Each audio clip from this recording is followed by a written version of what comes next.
ANOVA as well as mixed ANOVA. The examples in this tutorial will be from the lecture, so you can obtain data from there. And for the first example, you have an SPSS file on the website, so you can download it from there. So let's have a look at our first example. Single factor, repeated measures, an experimenter collected to response time in a lexical decision task from a group of 6 participants, with each participant providing a response time for each of 3 different categories of words. The data collected are recorded below. Use a suitable technique to test whether the response time varied with word category. So basically, how this data set is presented, you read it as participant 1 scored 800 or took 837 milliseconds to respond to the category 1 word, and it's increased with the category 3 being the longest. So in order for us to analyze if the category had an effect on the lexical decision task, if the category of word had an effect, we'll need to perform repeated analysis of variance. To obtain the data file, you go to our website and you'll find P times A example from the lecture. So you download that file. I already downloaded it, so there it is. We just need to open it. And we'll work with that file. Let's see if my SPSS wants to work fine.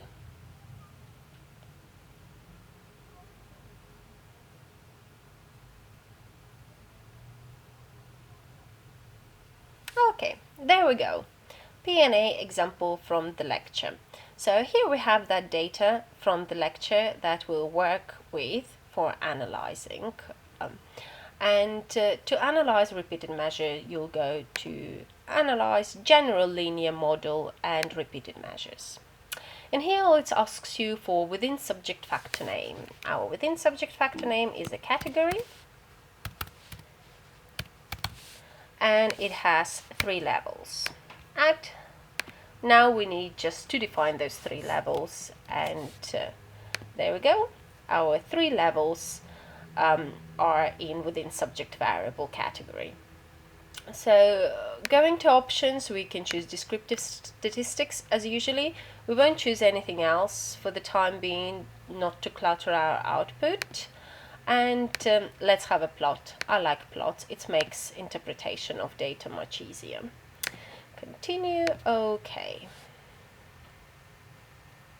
So here is our output. We have within subject factor with the 3 categories and the dependent variable represented as the milliseconds it took under each of the categories. So our descriptive statistic gives us mean between all participants in the category 1. So we had 6 participants, so it's mean of the 6 participants' response time for the category 1, category 2, category 3, and we'll get our standard deviations in here as well. Next table you're not very interested in at the moment. The table of interest to you is the sphericity. So this table determines from where you're going to read your output in within subject effects. So if sphericity is assumed, this value should not be significant, and for us it's not significant. So we would read results for our main effect of a category from sphericity assumed row. As usually, we'll have to report degrees of freedom for the main effect and degrees of freedom for arrow, and our F value. So from here we can see that it's significant. So the response time was significantly different depending on which category of words participants were presented with. Within subject contrasts, you don't look at it at the moment, and between subject effects has no use to you because we have no between subject variable or between subject factor in our analysis. So it's only within subject effects you're interested in the table, and sphericity, and merged test of sphericity to determine how to use the within subject effects table. We also asked for the graph. So here is our graph of means, and it plots our mean response time for category 1 word, 2 word, and 3 word. So looking at this graph, you can see why ANOVA was significant, because one and category word 1 mean in response time is quite different from category 3 mean of response time.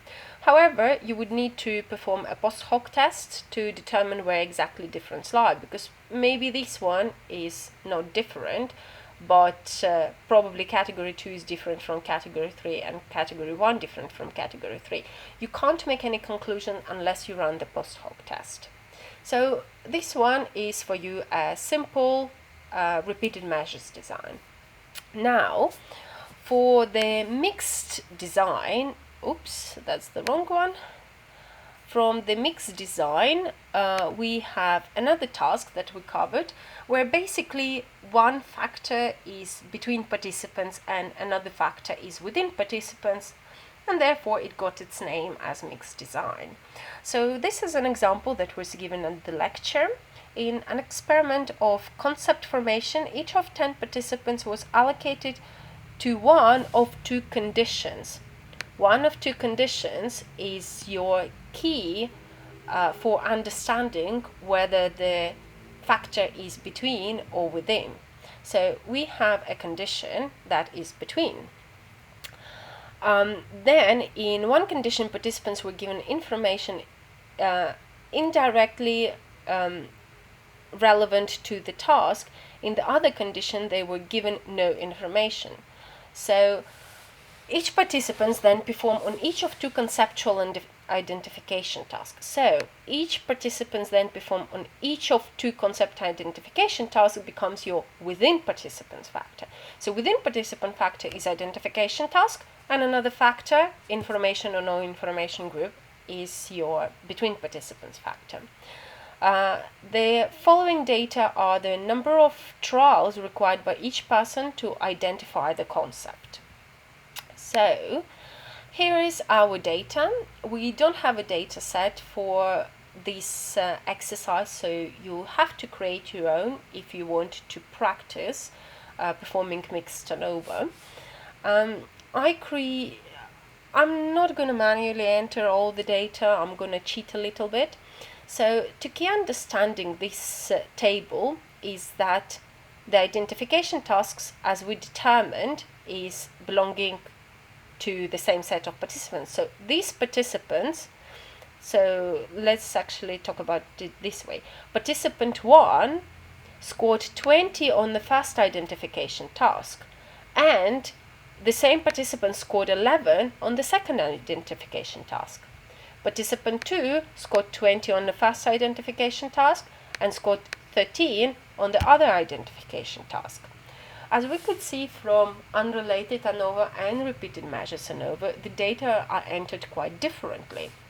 So when you create a data file and you have between and within factors, you have to think how you need to enter the data. I usually transport data to Excel file and then from Excel to SPSS, because SPSS does not particularly dislike Excel. So if you're using like SurveyMonkey for collecting your data, you can request output in Excel format and then just copy paste it in SPSS. So let's do that. So our first identification task for group with no information, let's put them in here. And we know that the same first participant scored 11 on the second identification task.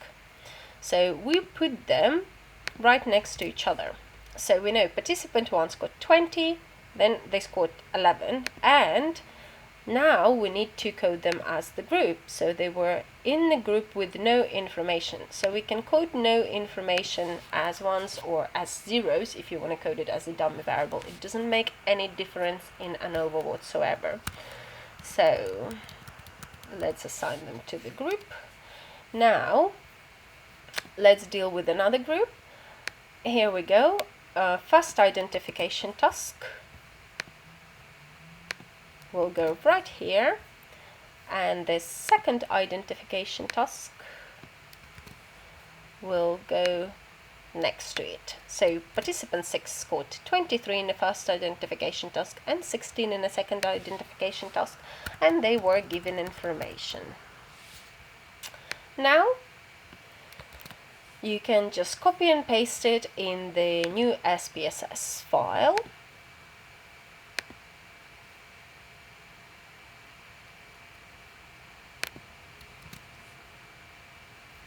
And you'll give it a variable name. So we know how we entered the data. So the first column was always responding to the first identification task. Task 1. Oh, it also gives me a headache with this variable.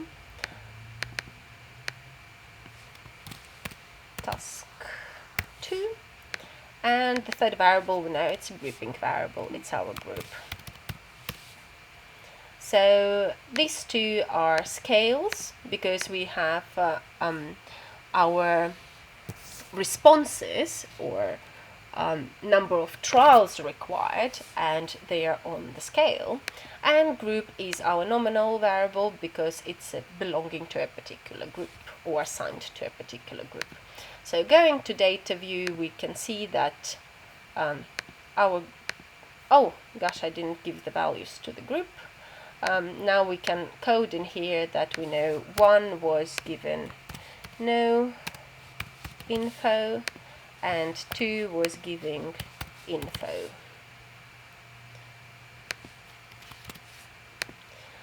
Okay, let's just check that this is the way given information. Yep.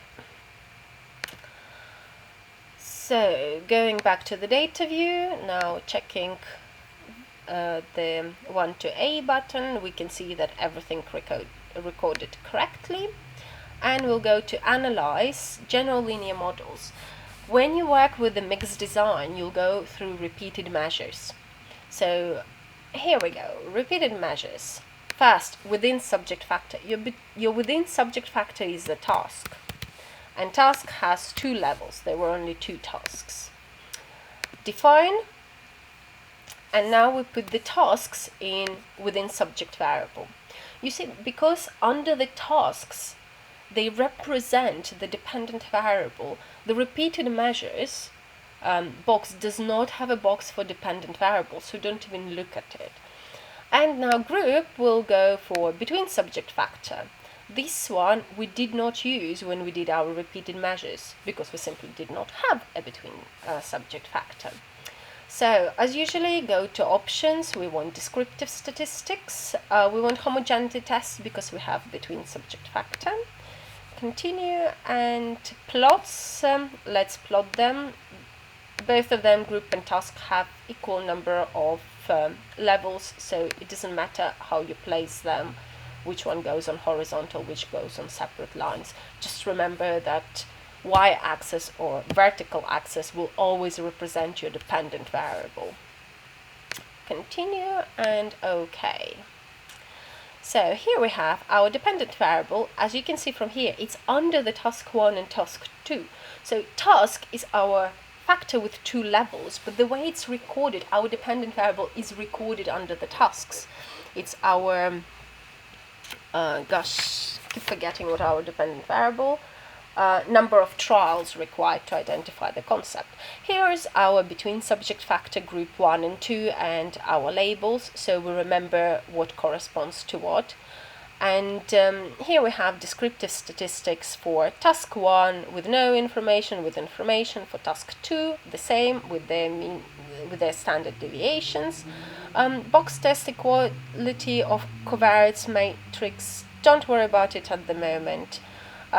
This one you're also not interested in. Here we go, mergeless test of sphericity. After this one, you start reading your output for mixed ANOVA. So in here, as you can see, we have no value for mergeless test of sphericity. When you have 2 levels of the factor, it's automatically, it does not report you as whether your sphericity is assumed or not, but looking at the epsilon adjustment, they're all equal to 1, so this indicates that our sphericity is assumed. So you'll read from sphericity assumed row for within effect subjects. So here's our task, which is within participants factor. So main effect of within participant factor task is significant. So going to means table, we have task 1 19 and task 2 13. So we can say that participant had more attempts to identify concept in a task 1 than they did in a task 2. Now, the within subject effects, we also have interaction between task and group. So with mixed ANOVA, interaction for within factors, interaction for within and between factors will be displayed in within subject effects. So here we go. Task and group interaction was not significant. So they're basically, it doesn't matter to which group you belong, it does not affect your task performance. But this is just the interaction, so we'll talk about it when we look at the graph, because then it will make more sense to us. Test of within subject contrast you're not interested in. Levin's test for equality of variance. Even though we have only one dependent variable, because we record it under the tasks, so it runs it as in each task whether the equality of variances was assumed. So here they're not significant, and that's what we want from Levin's test, so we're pretty happy. So between subject effects, so the table we ignored in the past in repeated measures ANOVA earlier on, here we pay a particular attention to the group because it's our between subject factor.